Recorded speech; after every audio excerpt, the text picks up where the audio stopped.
কম্পিউটারে কেবল কানেকশনের পর প্রতিটি কম্পিউটারের একটা নাম দিতে হয়, যাতে করে সেই নামের মাধ্যমে কোনো কম্পিউটারের মধ্যে প্রবেশ করা যায়। আইপি অ্যাড্রেস দিয়ে প্রতিটি কম্পিউটারের আইপি অ্যাড্রেস মনে রাখা একটু কঠিন, তাই সেই আইপি অ্যাড্রেসের এগেনস্টে একটা নাম দিয়ে দেওয়া উচিত, যাতে করে নামটা সহজে মনে রাখা যায় এবং সেই নামের মাধ্যমেই সহজে প্রবেশ করা যায়। কম্পিউটারের নাম দেওয়ার জন্য মাই কম্পিউটারের উপরে মাউসের রাইট ক্লিক করতে হবে, প্রপার্টিজ, দেখতে পাচ্ছি সিস্টেম প্রপার্টিজ ডায়লগ বক্সটা আসছে, এখান থেকে কম্পিউটার নেম এই ট্যাবে ক্লিক করতে হবে। ফুল কম্পিউটার নেমের সামনে যে নামটা কম্পিউটার রয়েছে সেটা দেখাবে। আমার এখানে নাম রয়েছে জাহিদ। যদি এখান থেকে চেঞ্জ করতে চাই তাহলে চেঞ্জে ক্লিক করে নামটা এখানে লিখে দিয়ে চেঞ্জ করা যাবে। যেহেতু আমি চেঞ্জ করতে চাচ্ছি না তাই এই অবস্থা আমি রেখে দিচ্ছি। এটা আমি উইন্ডোজ সেটআপ দেওয়ার সময় এই নামটা দিয়ে দিয়েছি, তাই অটোমেটিক্যালি সে নিয়ে নিয়েছে, কিন্তু পরবর্তীতে চেঞ্জ করতে চাইলে এখান থেকে চেঞ্জ করা যাবে। এবার প্রতিটা কম্পিউটারের একটা আইপি অ্যাড্রেস দিতে হবে এবং সাবনেট মাস্কটা লিখে দিতে হবে। আইপি অ্যাড্রেস দেওয়ার জন্য মাই নেটওয়ার্ক প্লেসেস এর উপরে মাউসের রাইট বাটনটা ক্লিক করতে হবে, প্রপার্টিজে ক্লিক করতে হবে। এখানে দেখতে পাচ্ছি লেখা আসছে লোকাল এরিয়া কানেকশন, এর উপরে রাইট বাটন ক্লিক করতে হবে, আবার প্রপার্টিজে ক্লিক করতে হবে। যেহেতু আমি টিসিপি আইপি যে ইন্টারনেট প্রোটোকলটা রয়েছে সেটা আমি ব্যবহার করব, কারণ আমরা প্রায় সবসময় এই প্রোটোকলটাই ব্যবহার করে থাকি, যেহেতু সব প্ল্যাটফর্মে কাজ করে তাই এটা ব্যবহার করে থাকি। তাই এখান থেকে নিচের দিকে গিয়ে দেখতে পাচ্ছি ইন্টারনেট প্রোটোকল টিসিপি আইপি, এই প্রোটোকলটা চয়েস করতে হবে, এখানে ক্লিক করতে হবে, আবার প্রপার্টিজ বাটনে ক্লিক করতে হবে। এখানে দেখতে পাচ্ছি দুইটা রেডিও বাটন আসছে, প্রথমটা হচ্ছে obtain an IP address automatically এবং নিচে রয়েছে use the following IP address, এটা নির্বাচন করতে হবে। তাহলে এখানে আইপি অ্যাড্রেস লেখার জায়গা দিবে, এখানে ক্লিক করি। দেখতে পাচ্ছি 4টা অক্টেটে বিভক্ত রয়েছে এবং এখানে আমরা লোকাল এরিয়া নেটওয়ার্কের জন্য কিছু আইপি অ্যাড্রেস বরাদ্দ করা রয়েছে, যেটা লোকাল এরিয়া নেটওয়ার্কের ক্ষেত্রে ব্যবহার করতে হয়। তার মধ্যে রয়েছে ক্লাসি নেটওয়ার্কের একটা আইপি অ্যাড্রেস, এর নেটওয়ার্ক আইডি অংশ আছে 192.168.0, এই তিনটাকে ফিক্সড রাখতে হবে প্রতিটি কম্পিউটারের জন্য এবং চতুর্থ অক্টেটে যে অংশটি থাকবে এটা চেঞ্জ হবে। তো আমি প্রথম কম্পিউটারের আইপি অ্যাড্রেসটা দেই 192.168.0 এবং শেষ অক্টেটে দেই 1 এবং সাবনেট মাস্কের এই অংশে ক্লিক করলে অটোমেটিক্যালি সাবনেট মাস্কটা বসিয়ে দিবে। এবার ওকে, ক্লোজ।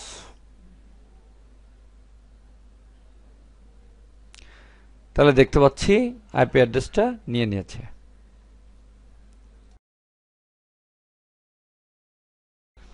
এবার আমি আরেকটি কম্পিউটারে নাম এবং আইপি অ্যাড্রেসটা দিব। আমি পূর্বেই দেখিয়েছি কিভাবে নাম দিতে হয়। আমি এই কম্পিউটারটির নাম দিব সৌরভ। নাম দেওয়ার জন্য মাই কম্পিউটারের উপর রাইট ক্লিক, প্রপার্টিজ, এখানে দেখতে পাচ্ছি সৌরভ রয়েছে। যদি চেঞ্জ করতে চাই চেঞ্জে ক্লিক করে এখান থেকে চেঞ্জ করে দিতে হবে। আমি এখানে সৌরভ নামটাই রাখি। এবার আইপি অ্যাড্রেস দেওয়ার জন্য মাই নেটওয়ার্ক প্লেসেস এর উপরে মাউসের রাইট বাটনটা ক্লিক করতে হবে, প্রপার্টিজ, এখানে দেখতে পাচ্ছি লোকাল এরিয়া কানেকশন, এর উপরে আবার রাইট ক্লিক করতে হবে, আবার প্রপার্টিজ, এখান থেকে টিসিপি আইপিটা চয়েস করতে হবে, প্রপার্টিজ, এখানে আইপি অ্যাড্রেসটা দিয়ে দিতে হবে। আমি প্রথম কম্পিউটারে যে আইপি অ্যাড্রেসটা দিয়েছিলাম সেটা ছিল 192.168.0.1 এবং এটা দিব 192.168.0.2, 192.168.0.2। এখানে দেখতে পাচ্ছি আমি প্রথম কম্পিউটারে দিয়েছিলাম 192.168.0, 3টি অক্টেটে এই 3টা দিয়েছিলাম এবং এই কম্পিউটারে দেখতে পাচ্ছি 3টা অংশে একই দিয়েছি। এর কারণ হচ্ছে 3টা অংশ হচ্ছে নেটওয়ার্ক আইডি। যেহেতু এটা ক্লাস সি আইপি অ্যাড্রেস, তাই অবশ্যই প্রথম 3টা অক্টেট একই হতে হবে, না হলে এক কম্পিউটার থেকে আরেক কম্পিউটার অ্যাক্সেস করা যাবে না, অর্থাৎ তারা বুঝবে না যে তারা একই নেটওয়ার্কে রয়েছে। তাই এই 3টা অক্টেটকে একই রাখতে হবে, শুধুমাত্র লাস্টের যে অক্টেট রয়েছে এটা চেঞ্জ করতে হবে, কারণ এটা হচ্ছে হোস্ট আইডি। এবং লাস্টের যে অক্টেট, এখানে সর্বনিম্ন ব্যবহার করা যাবে 1 এবং সর্বোচ্চ ব্যবহার করা যাবে 254, অর্থাৎ 1 থেকে 254 পর্যন্ত ব্যবহার করা যাবে, এখানে 0 ব্যবহার করা যাবে না এবং 254 উপরে কোনো সংখ্যা ব্যবহার করা যাবে না। এই 4 অক্টেটের কোনো অক্টেটে 254 উপরে কোনো সংখ্যা ব্যবহার করা যাবে না। এরপরে সাবনেট মাস্কে ক্লিক করি, তাহলে অটোমেটিক্যালি সাবনেট মাস্কটা চলে আসবে। তাহলে প্রথম কম্পিউটারের আইপি অ্যাড্রেস ছিল 192.168.0.1 এবং এই কম্পিউটারের আইপি অ্যাড্রেস হচ্ছে 192.168.0.2। এভাবে যদি আমি আরও কম্পিউটার ব্যবহার করতে থাকি তাহলে তার হোস্ট আইডি হবে 3, 4, 5, 6 এভাবে হতে থাকবে এবং সর্বশেষ 254 পর্যন্ত করা যাবে। তবে এভাবে সিরিয়ালি না গিয়ে আমি একটার হোস্ট আইডি দিয়েছি 1, দ্বিতীয়টা দিয়েছি 2, আমি আর একটায় 10 দিয়ে দিতে পারি, আর একটায় 25 দিতে পারি, কিন্তু কোনো অবস্থাতেই 254 অর্থাৎ 254 বেশি দেওয়া যাবে না। এভাবে এখানে আইপি অ্যাড্রেস সেট করতে হবে। ওকে, ক্লোজ।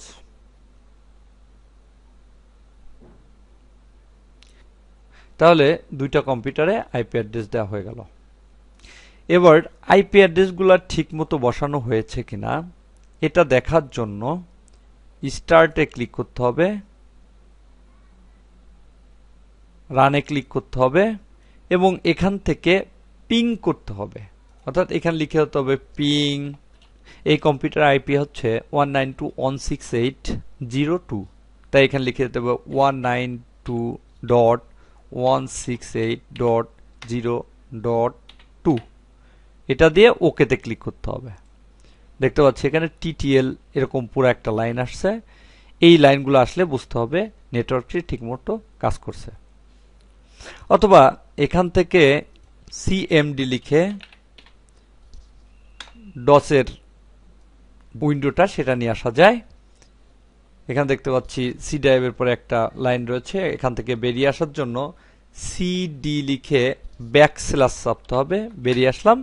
এবার এখানে লিখতে হবে পিং স্পেস 192.168.0.2 এন্টার। তাহলে দেখতে পাচ্ছি এখানে reply from IP address bytes এত, টাইম এত, এভাবে একটা লাইন লিখে দিচ্ছে। যদি এখানে এটা ঠিক মতো আইপি অ্যাড্রেস কাজ না করতো তাহলে এখানে লিখে দিত রিকোয়েস্ট টাইম আউট, অর্থাৎ এর অর্থ হচ্ছে এটা কানেক্ট হতে পারছে না।